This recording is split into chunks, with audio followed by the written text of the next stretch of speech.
All right, guys, there's an unexpected treat in the bottom of the container here. I was wondering what happened because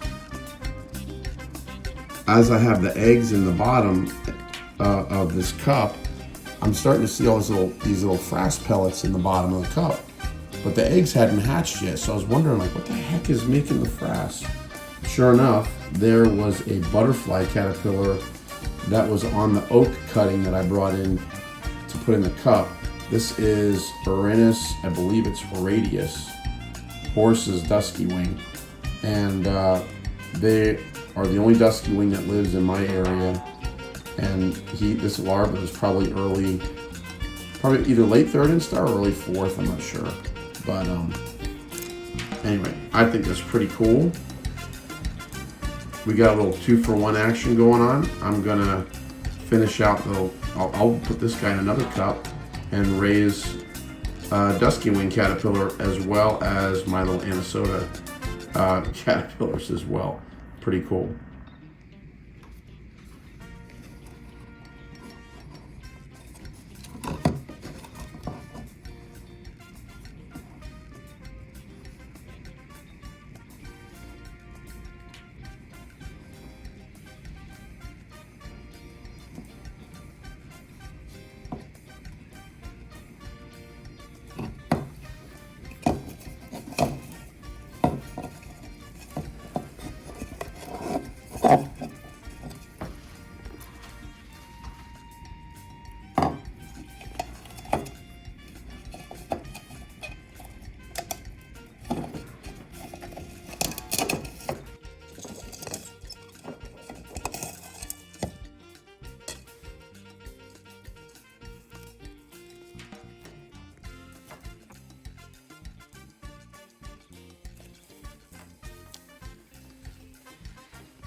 So I was cutting food for my Palamedes silk moth hatches, and we're cutting oak, and guess what I found?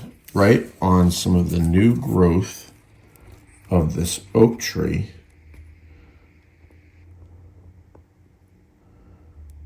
there's a hatched egg right there. Look at that. There's a larva floating around somewhere. 2 hatched eggs.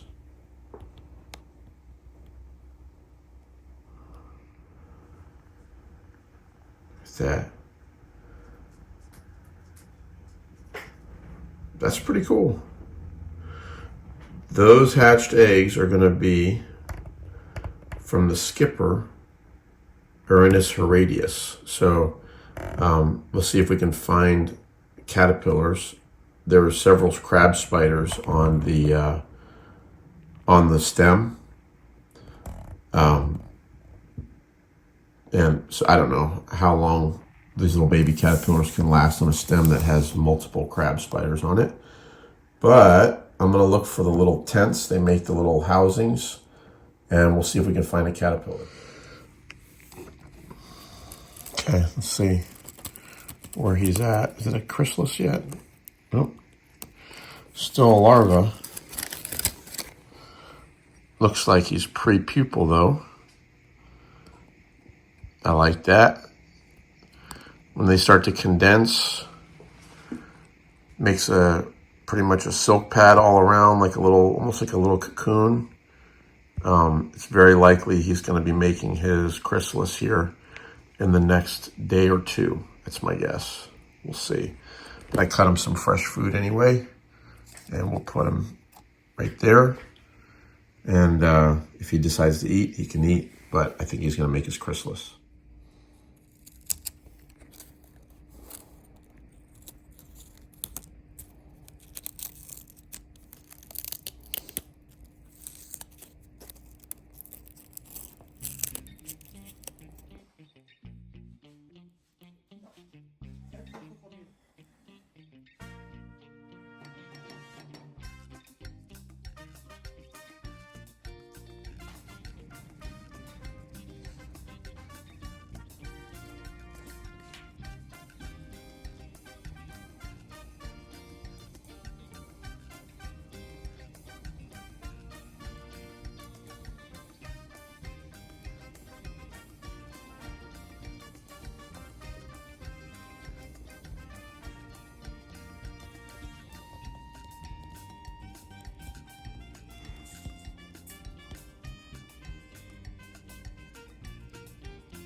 All right, guys, check it out. My Horace'S Duskywing skipper has emerged. It is a female.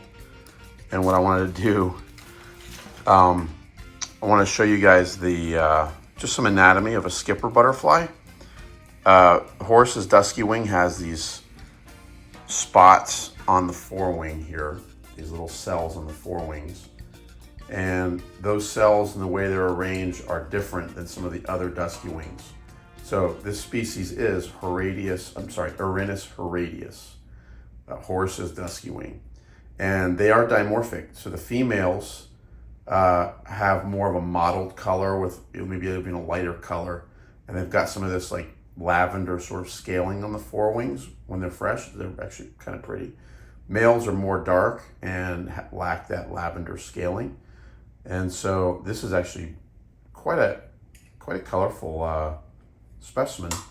So when they emerge, guys, they fully stretch out their wings. One of the things they do is they make sure their proboscis is mended together, because the proboscis has two compartments, two chambers, if you would, that kind of fuse together. And well, he was just cleaning the proboscis. Look at the size of the palpi. There's two big things in the front, kind of look like a big grill that comes off of the front of the face. Those are the organs that hold the proboscis in tight. Let's see. I'm trying to keep focused for you here. Doing this by hand with my phone. Well, I'm getting a little too close. She's like, stay away, dude. I've got these antennae are pretty cool. They've got these like checkered antennae. And I love the iridescent little lavender and pink and purple sheen that comes off when they're fresh. So guys, hope you enjoyed the video on the life cycle of Horace'S Duskywing skipper butterfly. Raised them on live oak, and you know, it can be done. It's a journey. It's not easy to do. Not easy to get eggs and find them, but you know, like if you ever find a caterpillar, you can raise them yourself. So hope you enjoyed the video. Like, subscribe, and share. Till next time, guys, let's get out there and enjoy South Florida. Bye now.